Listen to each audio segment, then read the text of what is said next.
afternoon. My name is Neha Sharma and I work with PLM as an editor and content writer. And I welcome you with us on this interview.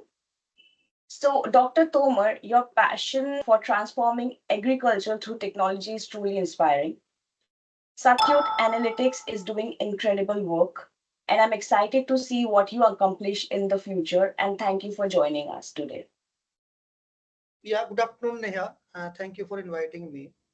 All right. So, Dr. Toma, you have created an incredible company that's using technology to help farmers all around the world. Tell us about what inspired you to start Satyukt Analytics. Yeah, just to give you a background, I come from a farming family from Western UP. We grow sugarcane, paddy wheat mainly. And this was the background till about age of 21 year. I was involved in farming. Then I came to ISC Bangalore for master, PhD. Then went to France for postdoc. Then I realized we use a lot of satellite remote sensing data for managing the water resources. So I realized this data could be used for the problem the farmer faces because I had Right. the first-hand experience of facing those problems. We were not getting the right kind of information. We can use Mm, satellite remote sensing data. So it's kind of sensor everywhere without putting a sensor in a farm. So I was able to combine my, the early growing years, the knowledge, the familiarity with the research, I was doing. And we thought, we can start the company around this. That's how we started. okay. That's an incredible journey. So now imagine you are explaining your company to a friend who knows nothing about technology and agriculture. So how would you describe what Satyukt Analytics does and why it is important? I feel when describing company to a friend, it's better to be, through a simple example. So Mm, I tell people, let's say you have, some health issue or something, you go to a, let's say, nutritionist or a doctor. They will prescribe you, how much protein, carb, etc. you need to take, right. depending upon your individual requirement. Mm, And you go to a doctor, they will do some kind of X-ray scan, prescribe you what kind of medicine you need to take.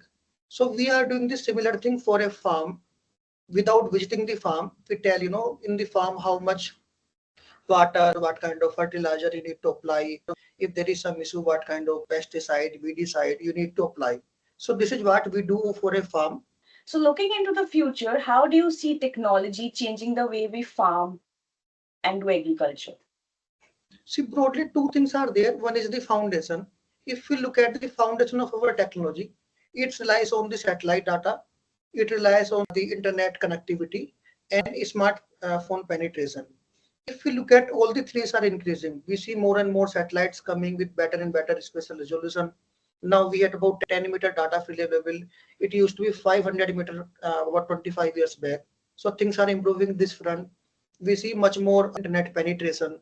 You look at cost wise, I pay approximately the same amount for the internet and everything, which I Okay. was paying for about, let's say 25 years back. If you look, account for inflation, cost is coming down. We can see lots of internet penetration even in the rural areas.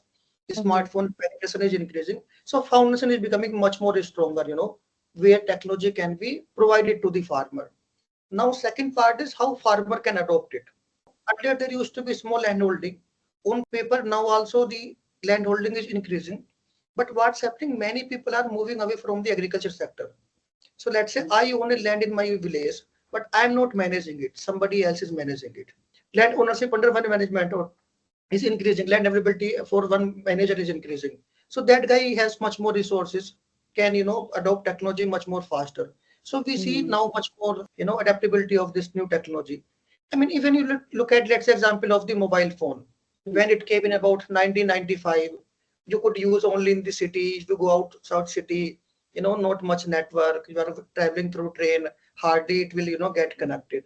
25, 30 years later, everybody has mobile phone. Everything is happening through mobile phone. So it Right. takes time. These are the new technologies. Farmer will take time. We see some progressive states, progressive farmers, they're adopting it. And it's the product cycle. Slowly other people will also start adopting it. So we see very good future.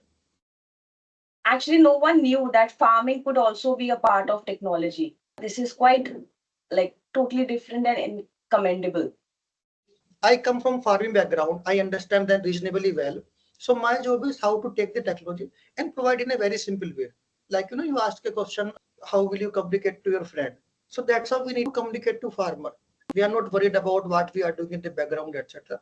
At the end, what kind of problem they have and what kind of solution we are providing. That's what Yes. matters to them. Easy solution. Easy solution, easy to understand solution. It Right. may be complicated, but easy to understand. Right. Okay. So what's the most rewarding part of your job? If I look at broadly, there are two things inside my company. We hire many freshers. They come and they learn a lot. After 2 years, you can see a big difference. They become very good in data science, in machine learning, and all those kind of skills. I hear many people talk about they are not able to hire people. I Hmm. can hire anybody who is willing to learn, willing to put the effort, and make that person a very good data scientist in 2 years, because that's my core strength. So that's very rewarding when I meet those people after 1 year, 2 year. They give a very good feedback that when they came, they were not knowing, let's say, Python or something else, and now they are very efficient. So this is one inside the company. I feel we are kind of training people also in India. Even when they leave Satyukt, they join somewhere else. They will contribute to the country in any way. Second part is when we work with farmer. Let's to give an example. I meet farmer. They will say they were trying to do soil testing from many years, not able to get the proper data, etc. Now Mhm. immediately they get the soil testing report and they get to know how much fertilizer they need to apply. So where the wait was in years, now it's in few minutes. So that kind of feedback when we get from farmer, when farmer tells they were able to save their crop by 70%, 80%. So these are we feel something we are contributing. The company is not only about money. We are making some impact on the young engineers who are learning new skills and on the farmer's life. So both the things are quite rewarding. All right. So now we come to the fun part of our interview, which is a rapid fire round. If you could have any superpower, what would that be and why? In terms of your personal life, professional life, anything. Now, see, when you run a company, many things keep running around your mind. So if I have some superpower, I'll prefer to be more peaceful inside me. Otherwise, other things I can take care. Once you are peaceful inside, other things you can easily manage. Right. So what is your favorite way to relax and unwind? I prefer to read books, non-fiction books. Okay. I like to read. It maybe some history book, non, and of course sometimes spending time with family, nice food, watching movies. These are the kind of things I prefer. So what are the most important qualities a leader needs to succeed in the fast-paced world of technology? Or let me put it this way. What are the most important qualities a leader should possess? See, I feel first important thing not only for leader, for anybody, whatever you are doing, be it company, anywhere. See, every day you will make some mistake. You need to learn from it and you improvise it. Like in our company, we have a slogan that feel free to make a mistake, but don't repeat it. So every Oh, day you need to keep on learning. So whatever you do, that's very important for any part of this thing. For a leadership, again, this is also not only for leader. We need to try to understand the other person's point of view also. It's applicable for leader also, it's applicable for subordinate also. Leaders should understand the limitation or whatever challenges the subordinate is facing. Subordinate also should try to understand, okay, my boss is telling this to me. There might be some urgency, something. I mean, we cannot fully understand the other person, but you put some effort. okay. So they need to follow these two things, which are important. Okay. What do you hope your legacy will be? I mean, keep learning. This is what I feel. I came from very normal farming background, and major challenge was not only about the education, etc. What you can do, what you should do, etc. Everybody will try to discourage you. You can't do, go beyond this. I mean, there are more people who will say you can't do than you can do it. So I feel you keep on learning and then avoid this kind of noises. You focus on your work. It doesn't have to be decided. I didn't decide when I was in 10th class. I'll be doing PhD and then running a company, etc. Okay, 10th, let's go to Polytechnic, let's go to BTech, then MTech, PhD, postdoc. We'll see. So keep learning and then keep improving and avoid this kind of disturbance. So this kind of learning that if I can do, somebody else can also do. So if you want to put it in one word or two words, what that would be? Keep learning.